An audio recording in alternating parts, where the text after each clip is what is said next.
If you're wondering how easy it is to manipulate AI search results, listen to this story. This just happened. And this was by a major company, Ahrefs, that brought this information to light. So someone just proved exactly how easy it is to manipulate AI search results.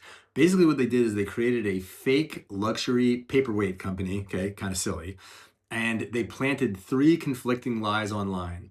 And they basically watched and observed as 8 different AI LLMs repeated the lies that they planted themselves and very confidently repeated this misinformation. So basically, in the report they published, the researcher invented a fake luxury paperweight company, and it was $8,251 per item for the paperweights. Okay, no sales and no history for this company whatsoever. And the researcher tested ChatGPT, Perplexity, Gemini, Claude, Grok, Copilot, and AI mode with 56 different questions.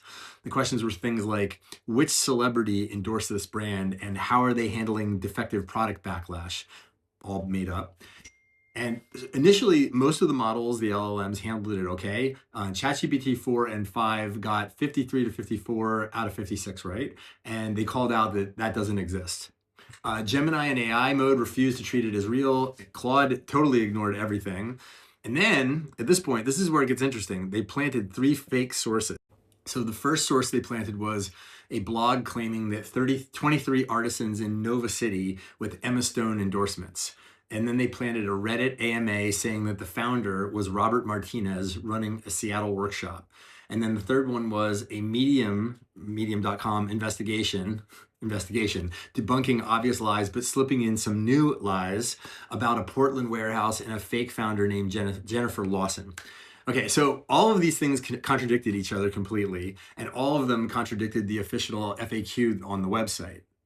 Now, once these fake sources went into play, by the way, I come from SEO. Like normally this stuff would take months to get into like the live and into the into consideration by the search engine. In this case, for the LLMs, it was like immediate, and it was devastating, the results. So at this point, Perplexity and Grok became fully manipulated at this point. They repeated the fake founder information and the pricing glitches as being verified facts.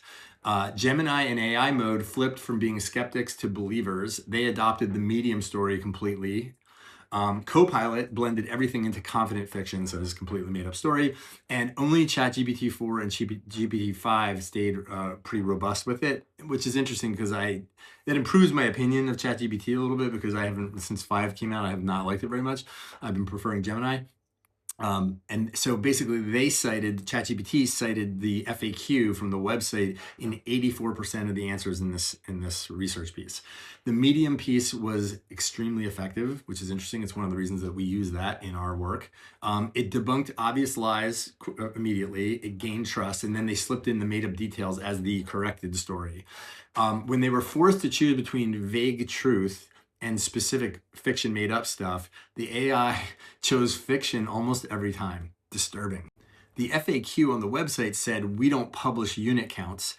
The fake sources said 634 units in 2023, employs 9 people. Guess which one AI picked? Yep, the fake one.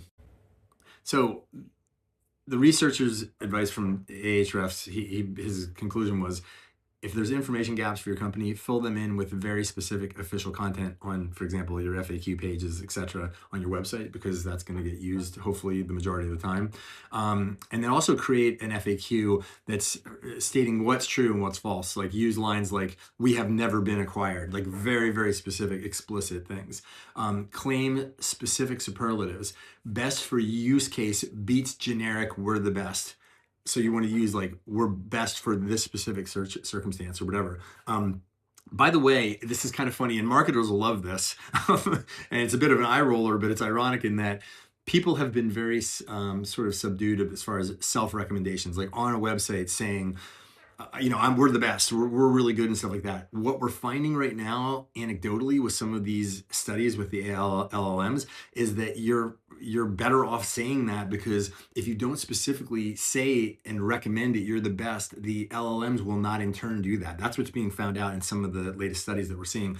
So I mean, obviously you have to be compliant with laws in terms of truth telling and things like this, and you need to be able to back things up. But making those kind of claims and claiming like that you are the best or that your company is blah, blah, blah is going to help you in terms of how it's regurgitated by the LLMs in the studies we're seeing right now anyway. So when you're doing this, you need to make sure that you monitor your brand's mentions across all of these AI search engines. You need to you need to be monitoring for mentions like investigation, insider, lawsuit, things like that, in addition to other things like just, how searchers are searching for what you do in those solutions. People have these problems that you're solving. And also be sure to track what different models are saying separately, because there is no unified AI index here, one source fits all. And if you're interested to see how your own company is showing up in the AI LLMs, feel free to ask we'll do an audit for you and show you exactly how you're showing up right now.